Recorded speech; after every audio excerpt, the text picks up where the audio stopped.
Welcome to the Art of Rebounding. I'm your host, Harold Lefty Williams, former pro athlete, motivator, and believer in second chances. Each week, we'll dive deep into stories and strategies based on positioning, persistence, and purpose to help you rise, rebuild, and reclaim your next chapter. Now, this isn't just a regular podcast.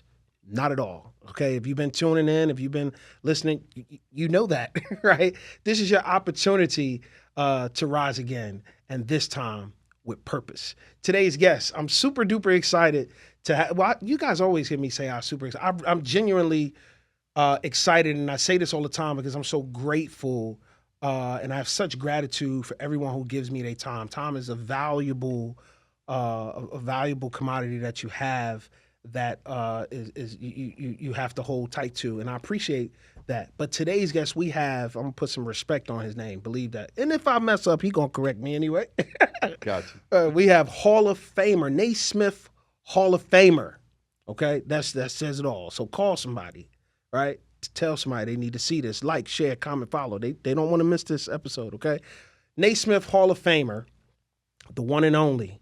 And gold medalist. Yes, 1968 gold medalist. Yeah. And record holder for 44 years. Man, come on, man. And I was 19 years old. Come on. Listen. With Tommy Smith and John Carlos. That part. 68. That part. Hey. Listen, welcome to the show, Mr. Spencer Haywood. I appreciate you, man. Thank you so much. Appreciate you. Listen, thank you so much for your time. I appreciate you always being the same guy. Every single time. And I bug you every year. You may notice and just let me slide. I bug you every year. I either do it at the All-Star weekend or I wait till Summer League. But I bug you every year for my yearly picture. And you never, ever say no. No. Thank you. Look at us. No, okay. I won't stop. Okay, yeah. Listen, I promise you this is going to be one for the books. But I noticed when you walked in here, you were limping. Yeah, that's from carrying all of the NBA players, the NCAA players, because my case is Haywood versus the NBA. And that case went all the way to the U.S. Supreme Court. Ooh. And it was my decision was handed down by Thurgood Marshall, the first black justice at the Supreme Court. But on my way to the Supreme Court, that was a serious journey. So I would like to start off, maybe in Mississippi. Okay. Because that's where my life, when I started as a person in Mississippi. So let's set this up. Let's premise this for you. So for those of you who don't know, this show is about persistence. It's about positioning. It's about rebounding. And Mr. Hall of Famer himself, Spencer Haywood, is qualified to talk about bouncing back. Oh, yeah. I mean, if you look it up in the dictionary, they may find your face. They might find my face. Your face. So take me behind the mountain. Let's go where you were headed. Well, where I was born in Silver City, Mississippi, and it ain't no silver, it ain't no city. It's just cotton fields. My granddaddy may know a little something about that. You know what I'm saying? We all do because that's what we did. But I was born in this place called Silver City, and again, we were sharecroppers, which was not really sharecropper because we didn't share in anything. It was just a step up from slavery. And so my mom and my family was making each individual like $2 a day from working from sun up to sundown. And that's picking cotton, planting cotton, making this economy in America grow. Did you have to do, my granddaddy, rest his soul, Thomas Williams, he said that they had to pick 150 pounds, I guess, per person. Yeah, well, you normally wanted to get between 150 to 200 pounds. Okay. And a cotton sack is, this is history for our people because we need to know these things. A cotton sack is a 7-foot sack or a 9-foot sack. And you have to fill that sack up with cotton. And the row of cotton is like maybe 150 yards where you have picked to fill it up. And then you have to fling that sack on your shoulder, walk back to the trailer from which you started, and that's 150 pounds or 200 pounds, or usually a 100-pound sack. Mm-hmm. But then you would come back and you would dump it into the trailer. You weigh it and dump it into the trailer, and then you go back. And so what happened, I thought it was so hard on me in terms of walking with that sack and pulling that sack. But what it did, it built up my legs, it built up my body. So when I started to play basketball with my brothers, we all were like very strong, guys, because we had been picking cotton and working in the fields and doing all of those things. So basketball was like easy for me because it was fun. It was something unique and special. And my first basketball was not a basketball that bounced. Mm. No, because what happened when you're poor like I was, Mm-hmm. my mom put together a croaker sack, like potato sack Mm-hmm. for your young son and some of those people who don't know what a croaker sack is. But anyway. Shout out to EJ. so you put cotton and bedspreads, everything into that, and she just sewed it up and says, look, now you boys can play with this basket, but remember, you can only take 2 bops, which is bop, bop, because the ball didn't bounce. Mm-hmm. And you pass. So I got a brother named Andrew who always took 3. So it's the way it was. Uh-huh. And so that's how we started playing basketball. And the rim in which we were playing on was a barrel rim. Mm-hmm. And so you couldn't miss Mm-hmm. Mm-hmm. because it's huge. So that's how my whole basketball, the love of the game started with that, Mm-hmm. And so then I went to, elementary school. We started playing, and then we rolled on into junior high and then high school. And when I got to high school, I had really developed into a player. And that's when I left the city of, not a town of Silver City, because what was happening there was, because I was a big kid and strong, the farmers normally do is they put a tag on on the black player or the black person who you want to keep on the farm. So they put you in jail over for a night or whatever, say you disturbed the peace or whatever. Oh, wow. And then you end up perhaps going to Parchman prison. Mm-hmm. And then while you're there in Parchman prison, you have to work off that debt that he had put on you. Oh, wow. It wasn't a debt, but it's just the way it was, slavery at its highest low order. So I had to leave town in the dead of night. And so I arrived in Chicago, where I thought my brothers was rich because they would come down to Silver City and say, hey, man, look at my new car. And I was like, whoa, man, these guys are rolling.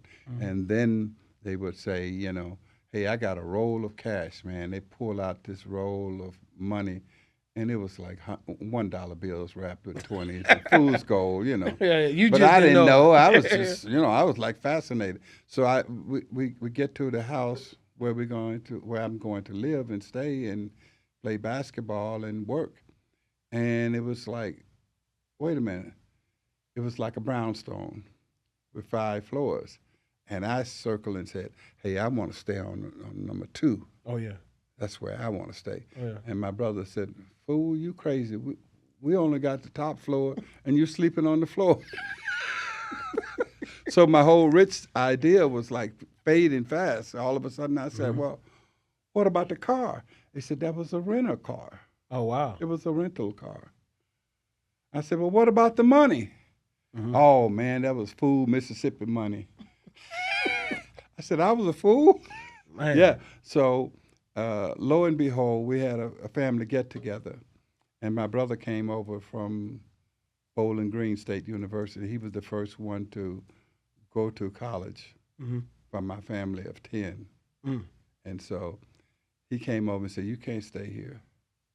You have to go with me back to Bowling Green State University. So I went back to the university with him in Ohio, and while I was there, Will Robinson and the city of Detroit was putting on a big tournament, and it's at Crunk outdoor courts. You know, Crunk is a gym where the fighters, Tommy Hearns, all of the great fighters, Emmanuel Stewart, but they had an outdoor area where we played basketball. So they had the Pistons, Michigan State, all of the college teams there.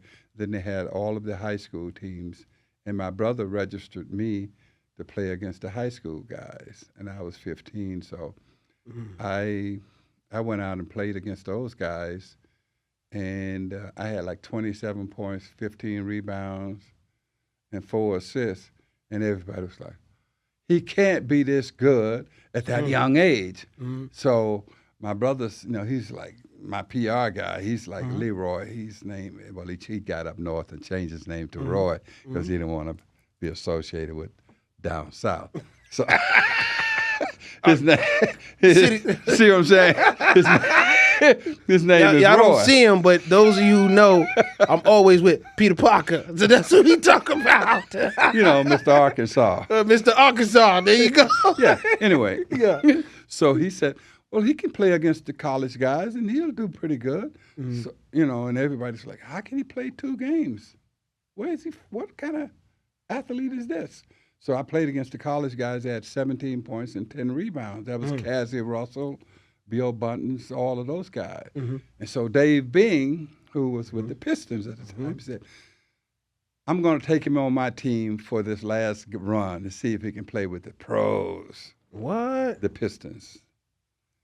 And all Shout out these, to Dave Bing. Dave Bing. One of the founders of the National Basketball Retired Players Association. Yeah.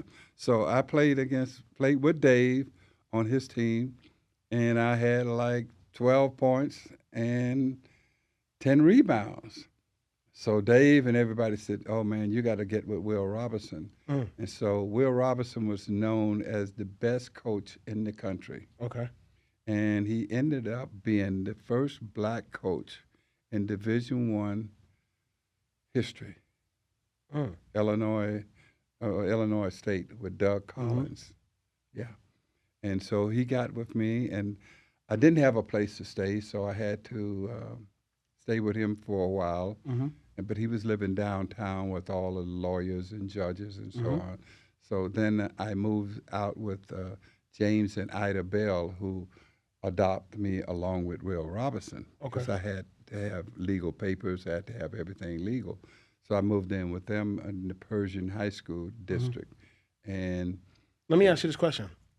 After you played with the pros, did you feel like, I got something here? Or was the confidence not there yet? Or well, the confidence was there, but I was just trying to get to a place to live. Okay.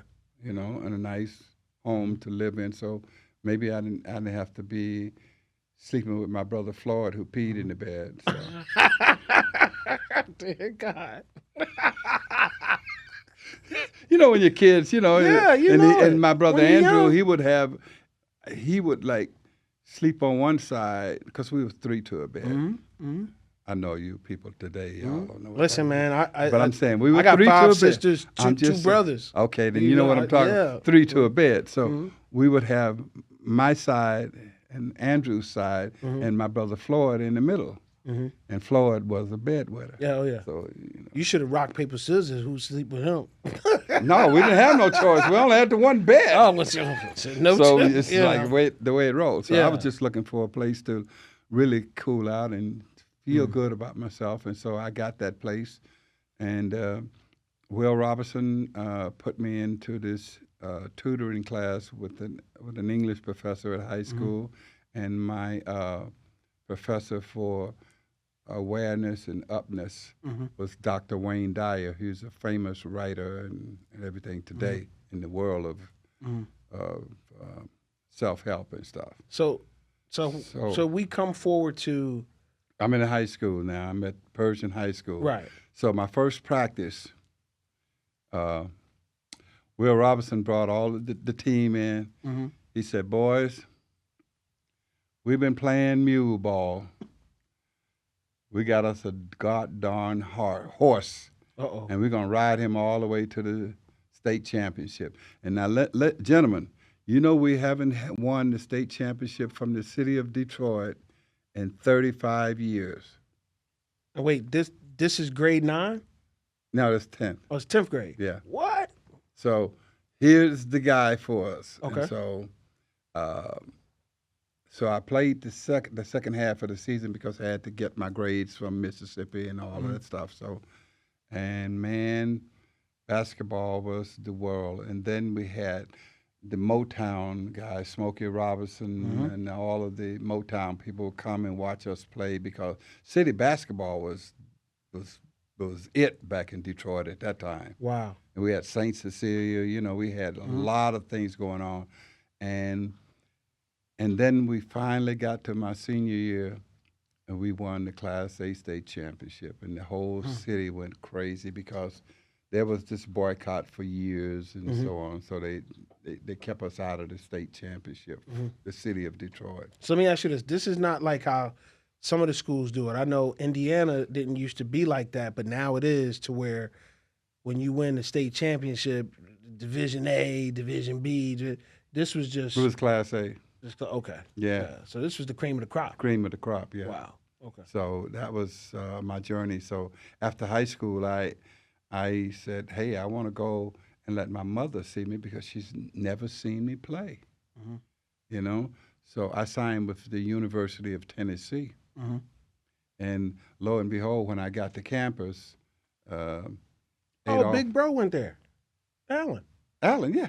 yeah. That's my, Oh, you know. yeah, that's Big Bernard King, but Yeah. I can't say, I have to say it just like Bernard want me to say, Bernard King.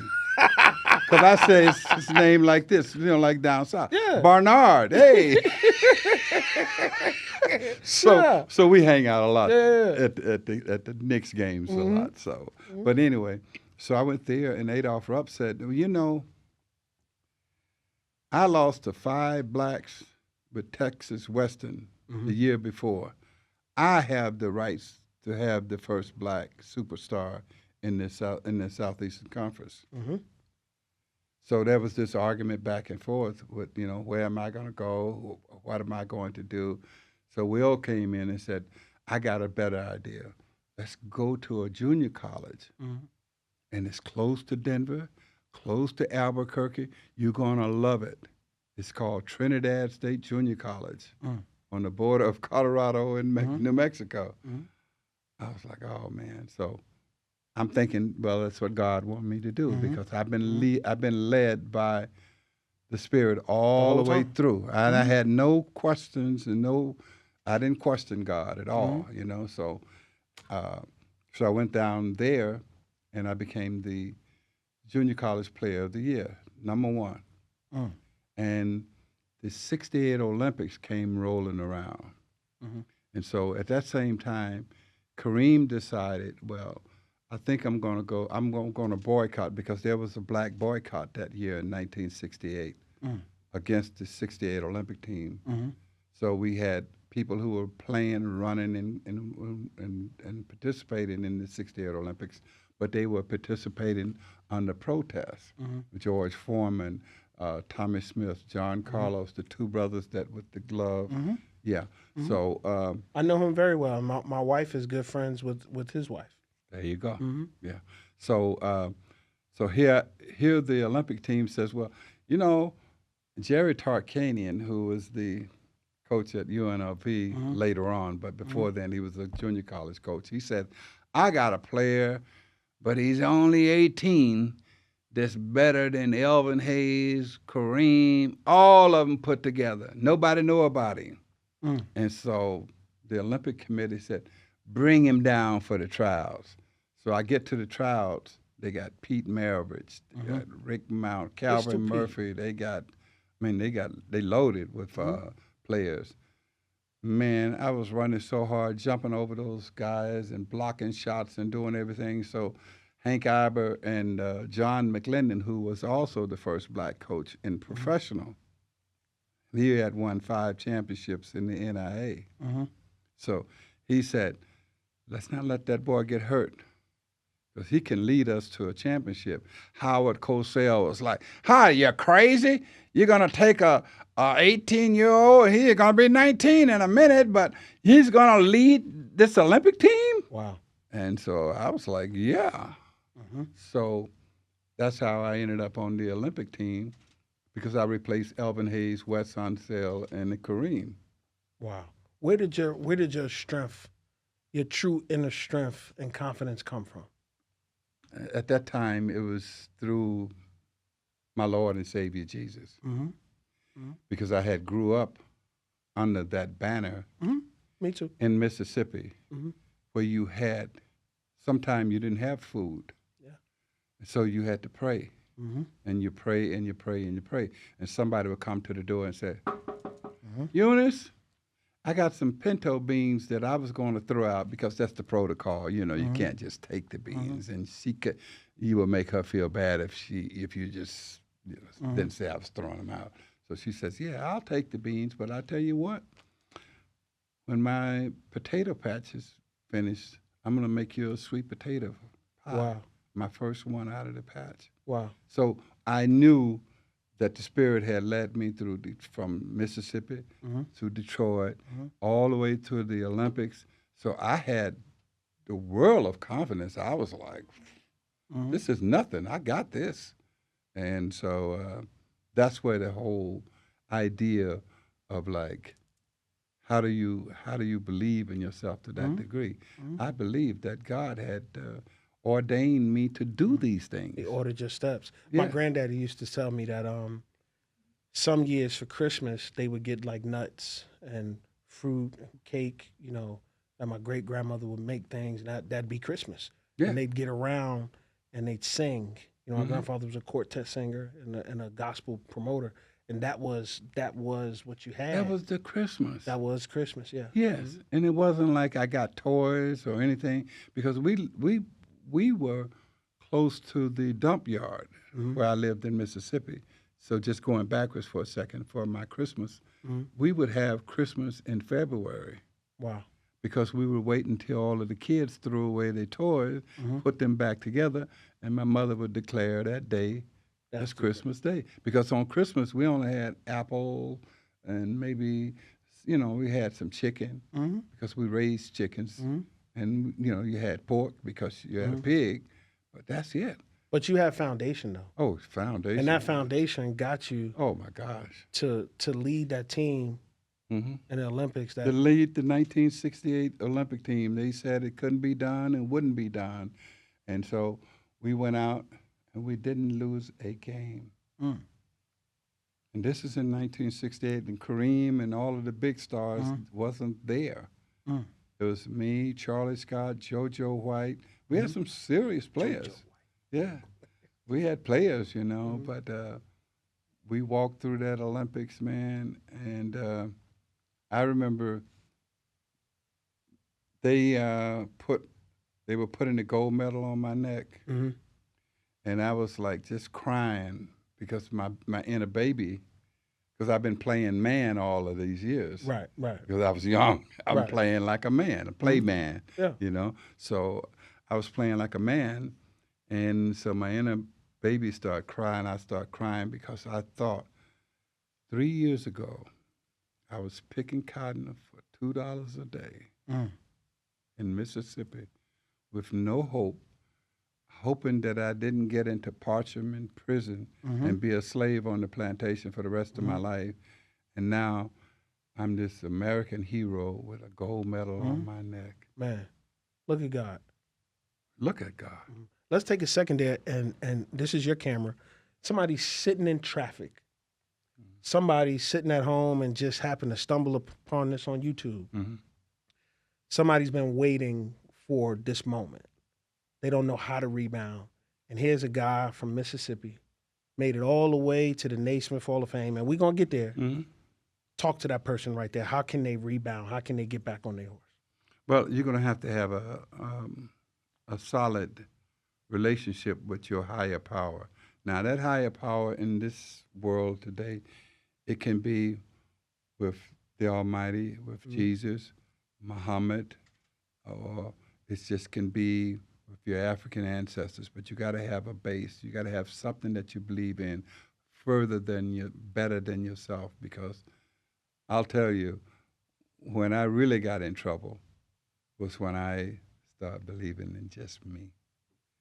And you have to have more than that.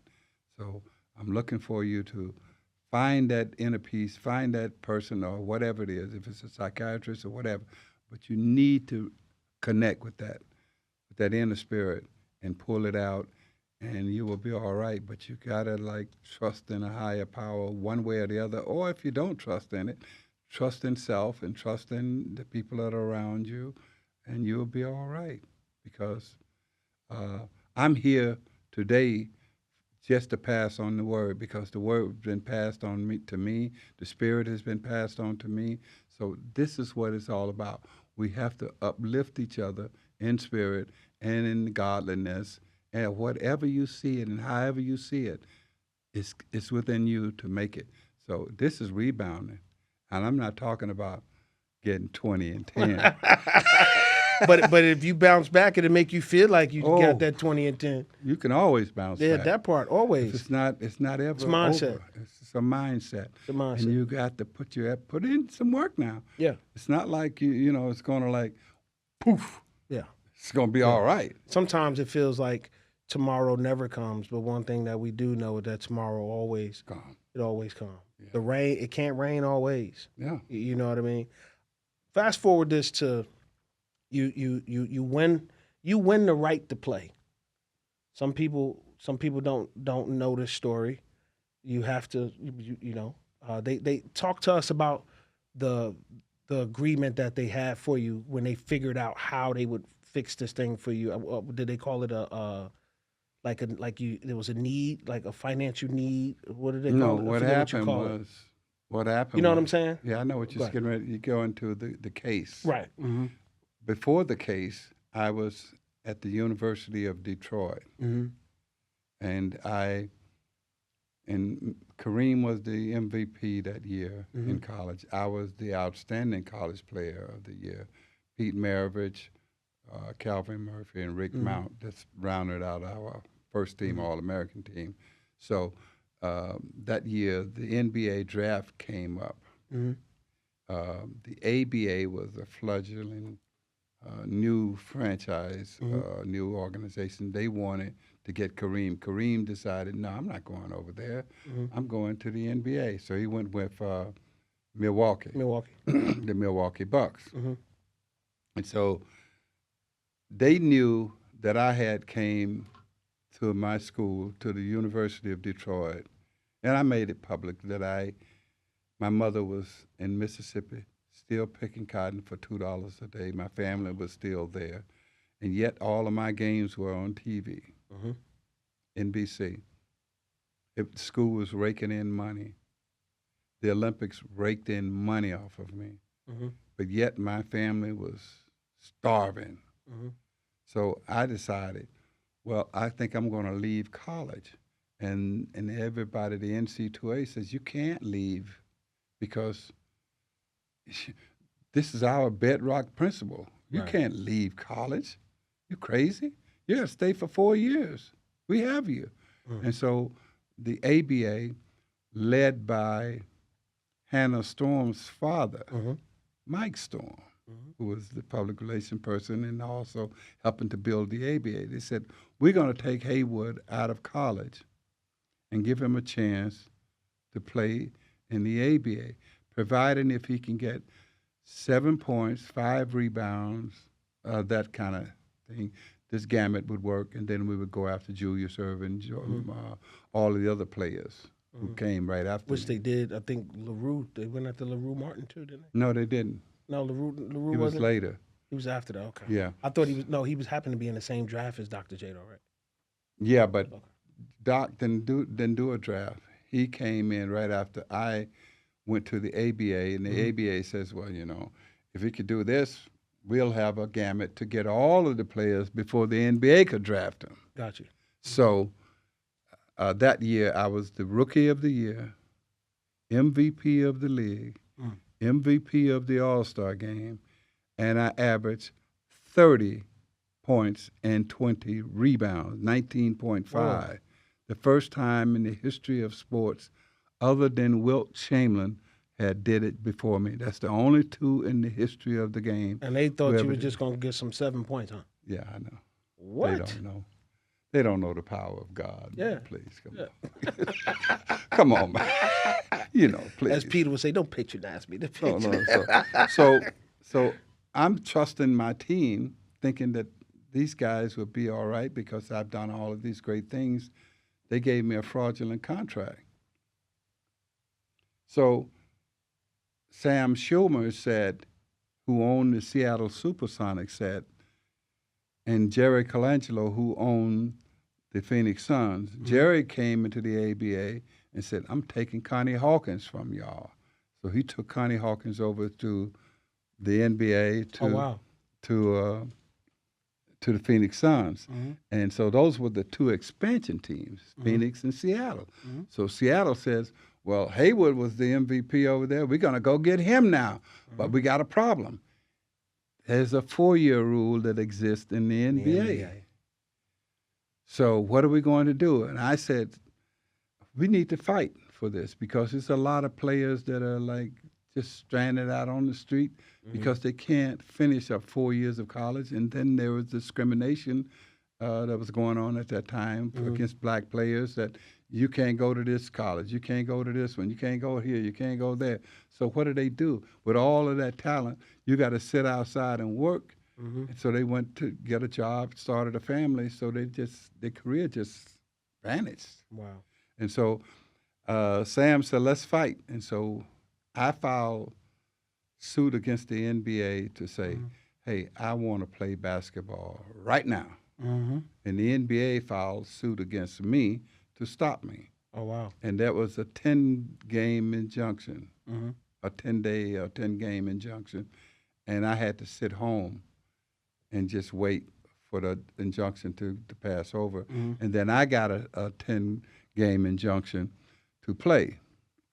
And so when I would walk out on the floor, the announcer would say, ladies and gentlemen, we have an illegal player on the floor, number 24, and he must be escorted out of this arena, because,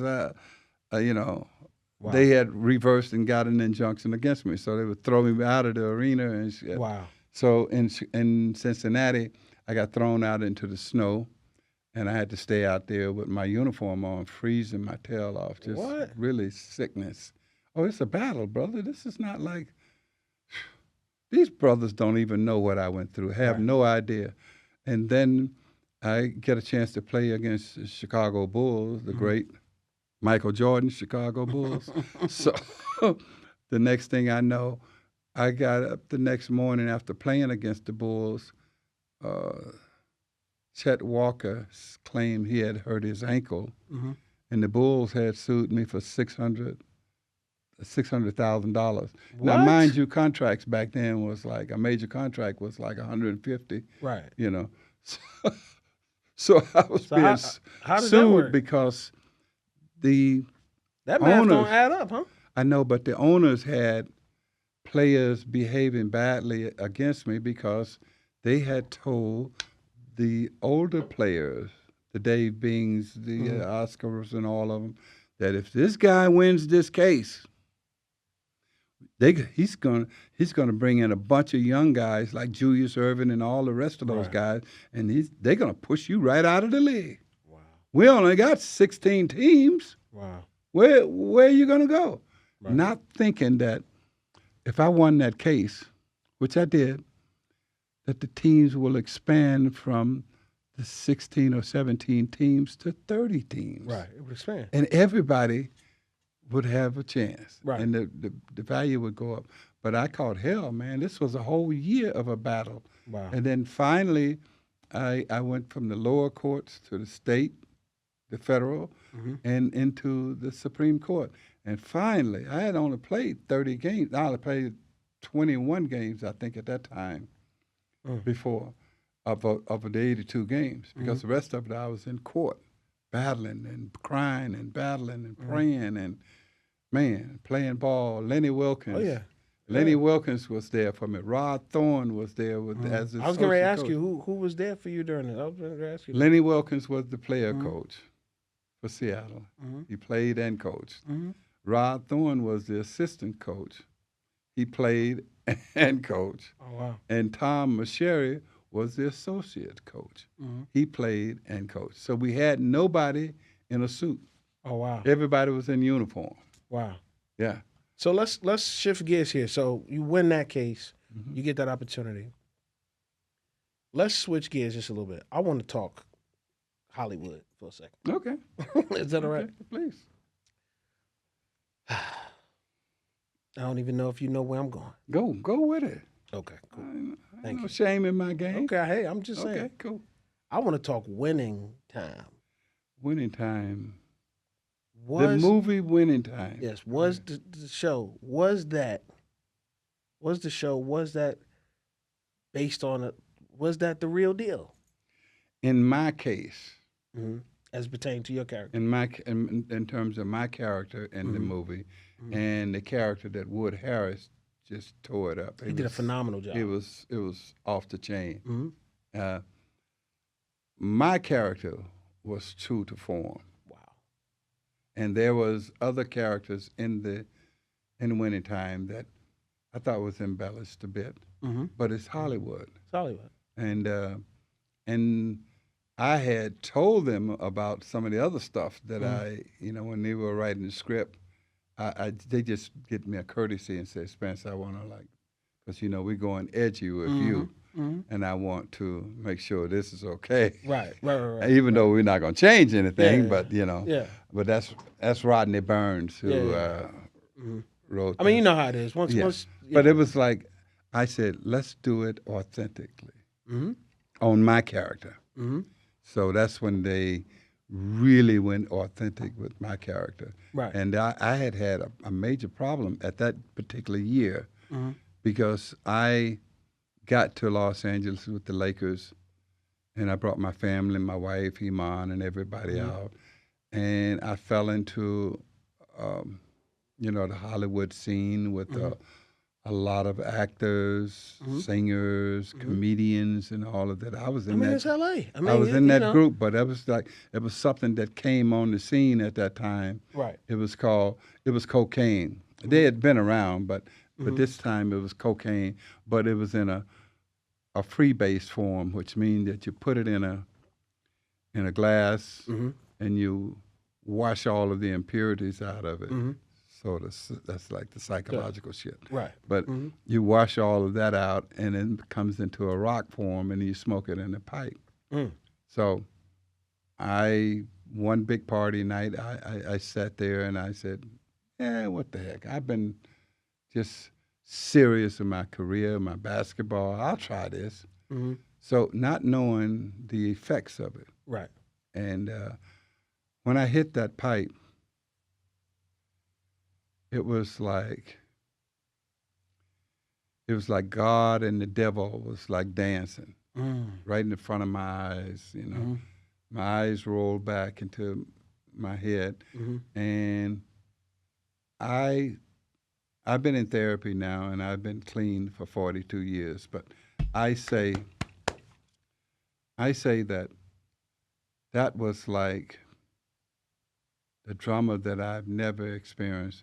And I couldn't put it down. Every time I put it down, it was like the pipe would jump back in my hand. I don't care where I was. Had a hold of you. Had a hold of me. And I also realized that my family was from an addictive personality, addictive family, because I had lost, not at that time, but over the years I've lost 2 sisters, 2 brothers to alcoholism and to not necessarily drugs, but alcohol, because that's the Southern way is you drink a lot of alcohol. Right. But that took me down a road it was just a year, but it was the worst year of my life in L.A. I had Kareem in my ear bugging me, Wood, you gotta, just snort it.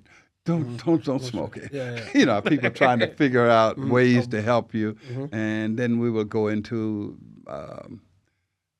Pat Riley and Westhead, we would have our, like our pregame and drawing on the boards, and then we would have a film session. And Magic was like, "What, man? Your hands, you're losing your hands here. What's going on?" And I was like, "Hey, it's not me." Because I'm in the world of denial, and it ain't no river in Egypt either. That part. But anyway, so I look at Magic straight and clean faced, like, "Hey, you putting too much spin on the ball, and that's why because you lose your hands with coke, So I lost my hands. But I blamed it on Magic, and he just shook his head like, "Oh God, Wood, we don't know this Wood." Right. And so Kareem, okay, I got a better answer. Wood, why aren't you rebounding like you normally do? Because, you can get 15 to 16 boards any night you want to because you got the skill set. And I said, "Big fella, this is the problem. You shooting your sky hook. The sky hook is coming off back on the other side, and I'm going to the other side of the rim to receive it, but your shots are rimming out onto the other side. Oh, wow. That's why I'm not rebounding." "Well, sir." Oh, wow.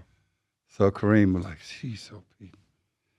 Spin. So it went on for that kind So of. you were in hard denial. Oh my God, yes. Oh, wow. And Blameville. Right. Who was the person that was able to get through to you on that team? Like, you know what? I got it. Hold on. Because the show made it seem like Kareem was the only one that could really get through to you. That's who got through to me. Oh, okay. Okay. Because at that time, like Kareem was like, he fought to get me there and wanted me there, and that was my dear friend. And it wasn't just because we got to L.A. Right. When Kareem was, they were doing some stuff in his house in Washington, D.C., the Muslims. He came to my home and lived with me in Seattle. Oh, wow. Yeah. Wow. So we have always been like dog tight. Oh, yeah. Yeah. So So we've always been like, I've been that when they wanted to ostracize Kareem a little bit, they could always come to me and say, "Well, you're not like Spencer, Kareem." Because I was like a country boy that could justify, the music that is playing. So I'm playing blues, and Kareem is playing jazz, and so he ain't hearing what I'm hearing, So yeah, that's my dog, man. We still tight to this. that's what I was going to ask you. Y'all still close? Because I feel like he doesn't get enough credit as one of the greatest players ever, right? But he's the greatest. I mean, when you start looking back at all of what he's done, I mean, he's, to me. High school, Right. 4 champions, or 3.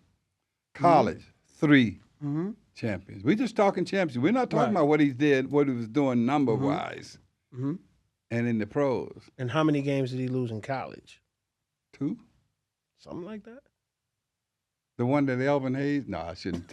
I shouldn't talk about Elvin because Elvin's gonna take me serious. But I said the day Elvis punched him in the eye, and they went to Houston to the Astrodome. But no, it was somebody else there. Yeah. So Elvin is gonna get mad. Elvin Hayes. He's joking, Evan. Yeah. I mean, he's and then he's he one won of them. all those championships, and he had an unstoppable shot. Yeah. The sky. So why? That's why it happened, because of the cornea. Yeah. That's how he developed that school. Oh, wow. I did not know that. Yeah, in college, because guys kept scratching his eyes, So he put the goggles on and he started shooting the sky hook against Houston. The Houston, not Houston Rockets, but the Houston college team, the Cougars. Yeah. How do you think? Why do you think? Well, let's just talk about some of the greats. So since we're all talking about who is the best, I have a segment here called the Avengers. Who are your Avengers? We're just talking about Kareem now, but now I'm talking about who's your Avenger. Who you sending in to get the job done? Who's your Who's your, I your can't special do it. ops? We got to discuss You only my get 5. top 5. No, that's what I'm saying. You only Okay. get 5. Who's your Okay. Avengers?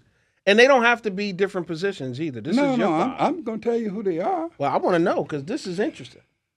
Well, before Kareem, before me, or before any of that, we had Oscar Robertson. Right. And we had Wilt Chamberlain. Mm-hmm. And then we had Boston, the super team. Mm-hmm. So I go to Wilt Chamberlain. That the NBA's first super team? Oh, yeah. Please. They always talk about, oh, my God, what are they doing teaming up with each other? Why? Boston had 10. They had 10 superstars on one team. A lot, man. So they won 11. Oh. 11 championships. But back to Wilt Chamberlain. Mm-hmm. The league was like minor in a way, but Wilt Chamberlain lifted us up because everybody wanted to see the Big Dipper. Mm-hmm. And they wanted to see him play. So that would be one of the guys. He was also a former Harlem Globetrotter. Yeah. But I tell you how he got with the Harlem Globetrotter. Mm-hmm. I tie in with him at the Harlem Globetrotters. What? I never heard this. Wait. Okay. Let's pause your 5. I need to hear this. Pause the 5. Go ahead. Let me hear the story, please. All right.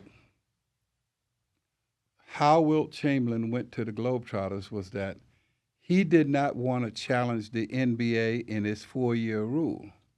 Interesting. So after his 3 years at Kansas, Mm-hmm. he said, I can't play. This kind of way they're playing a boxing 4 on me. Mm-hmm. I can't operate like this in college. So I want to go to the pros. And the pros, the NBA says, you got 1 more year left, Big Dipper. Oh, wow. And Wilt says, well, I'm not going back to college. I'm going to go and make some money with the Globetrotters. So he went to the Globetrotters for that year. Mm-hmm. Wow. And so when I finished my case at the Supreme Court, Wilt said, you were much stronger than I. Because I wasn't going to mess with them people and that money. So you may be crazy, but you ain't no fool. Yeah.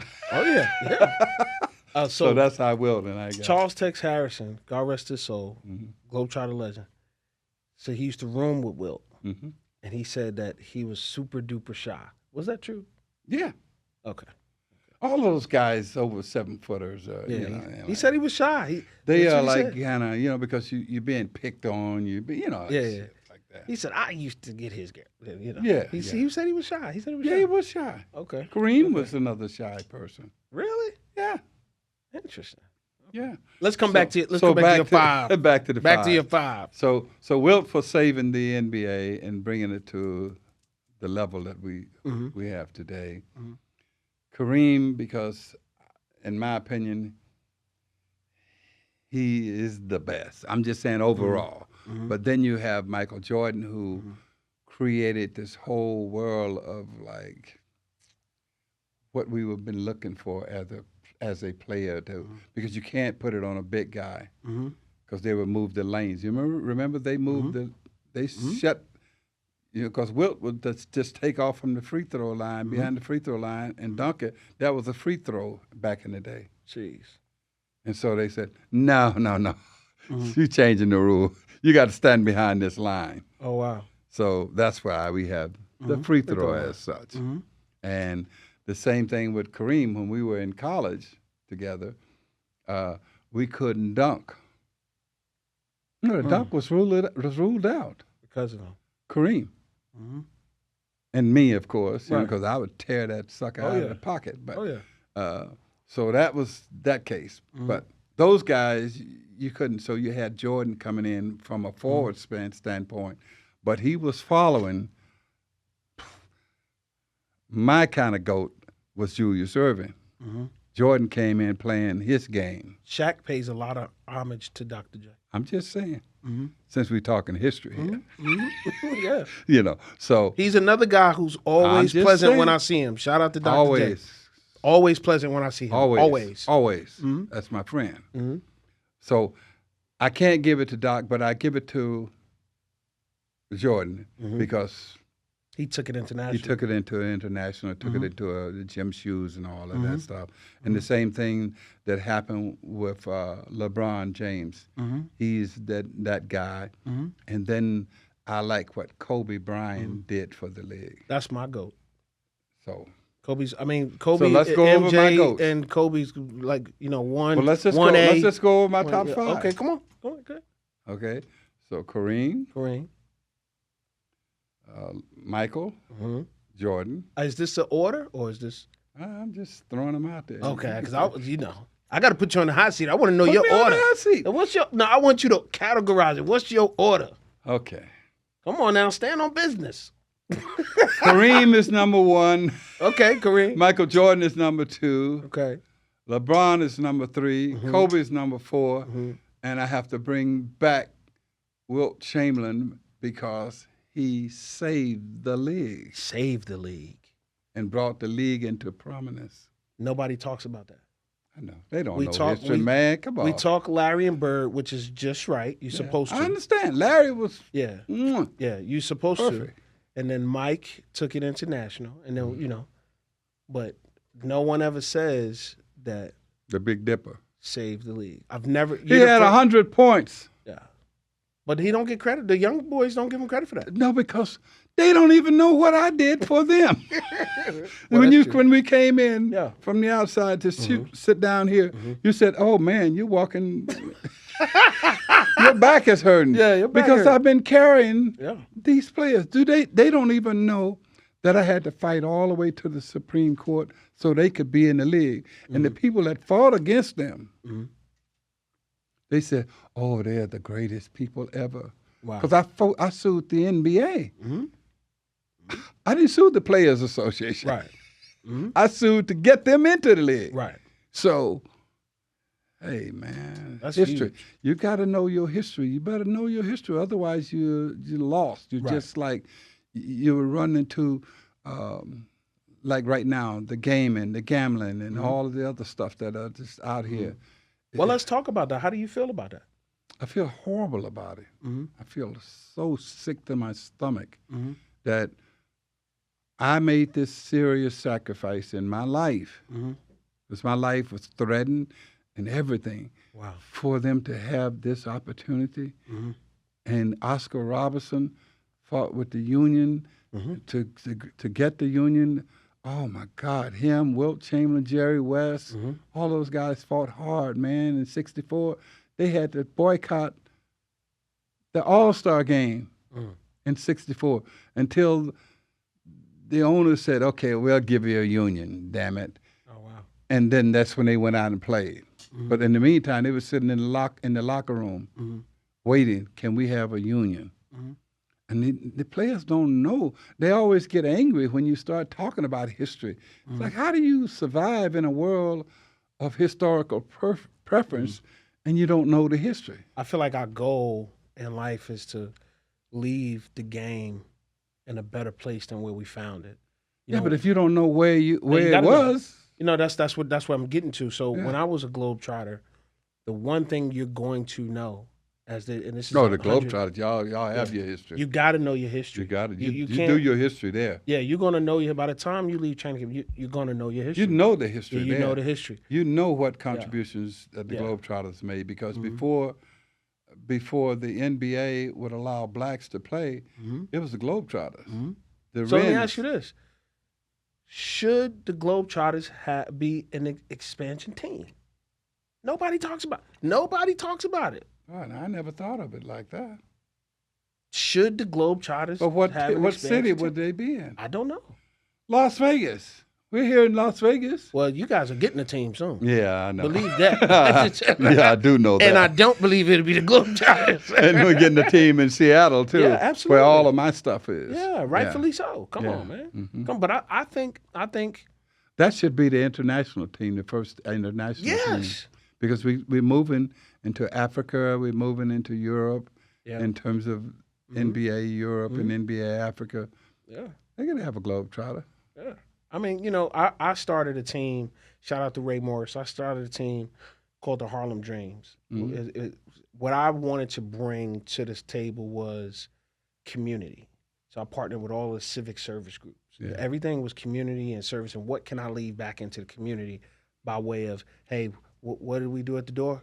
That stays in that community. So I partnered with everybody from Habitat for Humanity, Chamber of Commerce, Rotary Club, Lions Club, Kiwanis Club, Kinsman Club. Like service. It's service first, right? I think a lot of times along the way, players, teams, owners, whatever, lose the sense of community. You had the opportunity. I don't even know if we can talk about this. You could shut me down if need be. We open. Okay. You had the opportunity to talk with senators and all these other things. Yeah, recently I just did a Zoom with Senator Blumenthal of Connecticut, Senator Cantwell of Washington State, and Senator Cory Booker of what's the state?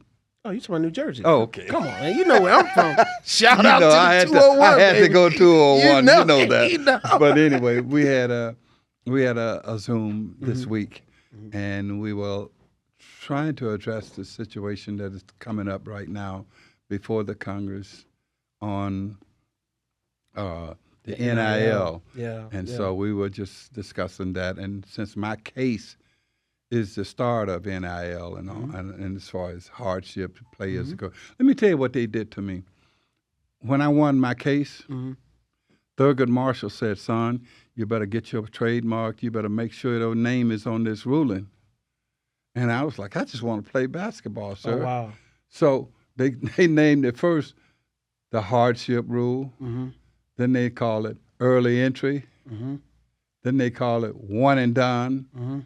They have yet to call it the Players Association, because I didn't sue the NBA. I sued the NBA, so it's coming up on the players, because they have been the one who have benefited up to like $65 billion off of my ruling. Man. So they have yet to put it on my name. No wonder you came in here limping. That's what. They have yet to put it under my name. What? And so that's why it should be the Spencer Haywood rule. I know, but that's why the players have no idea. I have no idea. Nothing. Yeah. And it's sort of like a conspiracy, because the league could do it, because you got the Oscar Robertson rule, you got the Bird exceptional rule, you got Earl Lloyd's son, and first player. The first player to hit the floor at a certain time. So, but when you come to Spencer, shh. Yeah. Man, listen, and I'm not being funny. I just celebrated 20 years of marriage, so what do they say when you try to preface a statement? I want to put a disclaimer. Okay. I've been married for 20 years. Shout out to my beautiful wife, Shanifa Williams. Okay, now that I got that out the way. You were married to a fine supermodel. I got eyes, man. I'm a faithful husband. I understand. But brother. What in the world? Yeah. Talk to me about that. Well, you're speaking about Iman. Iman. Yeah. Iman. The number one international model in the world. At that time. Wait, hold on. You got to say it again. In the world. In the world, yes. So we were I had just came to the Knicks from Seattle in a trade. And she had just arrived in the United States with Peter Beard, who was a photographer. Oh, she was freshly here. Yeah, fresh. Whoa. So she had her, because she's from a Muslim country, she had an African garment on. And I was studying with Kareem and Walt Hazard on becoming a Muslim. Okay. Because I wanted to expand my mental. So I walked into this restaurant named Cleo's on 64th and Broadway in New York, and she was there with her girlfriend, and we were all having dinner. Just people, the in people in New York. You know what I mean? Well, you're from Jersey, so anyway. I mean, hey, anyway, the New Jersey York. people are. I know. I'm just throwing shade. Now, come on. You know. Come on. So I stroll in. And she's eyeballing me, and I'm eyeballing her. And so we just started talking, and we just kind of the whole party with Calvin Klein and all the other people. So we sort of veered off and was just going into each other, because I didn't know the guys in New York like I knew in Seattle. Right. My family was in Seattle. my teammates, we hung together. But in New York, you had Walt Frazier. His way of going was over on the other side. Earl Monroe was doing the music industry, and Phil Jackson was studying to be a coach, because we were all on the same team. And the same thing with Bill Bradley, who ended up being a senator from where? Hey, man, you know where he's from. I'm going to let you say it. You know. You know. Hey. From Georgia, okay. Hey, I'm just saying. A lot of greatness, you know. I get it. I'm just saying. So we had that kind of environment with the Knicks. And so I ended up with Iman. We started dating. And so I was hanging with her, Beverly Johnson, who was another. Phew. Yeah. So all of my girls, I just started hanging with the fashion industry. And then, Iman and I, we married soon after that, because we knew where we were and we knew what it was all about. And so we got married and started our family. I had my daughter, Zuleika, and then we were doing great in New York. We did a lot of wonderful things. We traveled. We were like the it couple in the world, So do you attest some of those things with the addiction that maybe did that? It could have been a part of it, but I must say this lady laid down her life for me and protected me. When I was in LA with the Lakers, I was slipping off on the edge. I was, it was like, because they had Quaaludes, all kinds of stuff. So I was like going way over the edge. She stood with me, and even when in the whole world was against me, she was there. Well, your boy say, when a woman loves, she loves for real. Is that our? Is that Kelly? Kelly. Yeah, but then they're different in terms of love. African Muslim women they are devoted and they sincere. Right. Not that our American women are not. It's just different. It's just different. Culture is different. Culture is different. So a lot of that plays. And then I also brought her two sisters and her brother. They live with us as well. Oh wow. Because I'm from Mississippi. It's like that's what we do, and she's from Somalia. That's what they do. So it was just like a big family. And then I had my young daughter, so all of that. So when the NBA never treated me fairly with that. Iman was in an automobile accident when I was with the Washington Wizards. It was the Bullets at the time, and I was really killing them. But I had to call it quits because I had just came from Italy 2 years before, because I was in exile, when they told me, and they said, well, you can't play in the NBA no more. You got to go to Italy, in Venice too. So that was cool because we hung in there through that marriage. Italy's one of my favorite countries. It was so beautiful. It was such a wonderful experience for me. And so we had hung through all of that drama. And then when she was in an automobile accident and her face was crushed and stuff, I didn't even question like the second step, like, can I go to management? Can I go to the NBA? I just said, hey, I put my bag down. I got to go home. I got to take care of my wife and my kids and my in-laws. So I left the game under those circumstances. Wow. And I was averaging that year against Boston, I averaged 24 and 12 in the playoffs. Wow. Against the Celtics, the mighty Celtics. Oh, yeah. That's Bird, Maxwell, what's the big guy? You talking about Kevin? Kevin McHale, they call him Lurch. But anyway, and Robert Parrish. I bust that ass. Can I say it on TV? Man, yeah, what you mean? Yeah, I bust that ass. And so we were going into our next season, Gene Shue and everybody, we were like rolling, and then that accident happened. I went home. But you put your family first, though. I put my family first because I've been supported by my family. This lady gave up her career for me. So I gave up mine for her. So I came home to take care of my family. And they would never let me back into the league again. So you've been a troublemaker all along. Oh, yeah. And we got you now, buddy. Listen, we're going to pause here. We're going to do a part two right away. I'm going to go to a close, and then we're going to come back in it. But I want to jump into right away in part two that we talking about family, and you have an amazing daughter who I want to piece together. How do you think she decided to choose that career path? Was it we're going to get into just so you know what we're going. If that's okay, that's okay. Cool. Okay. All right. Listen, that's it for today's episode of The Art of Rebound. And remember, the fall is not what defines you.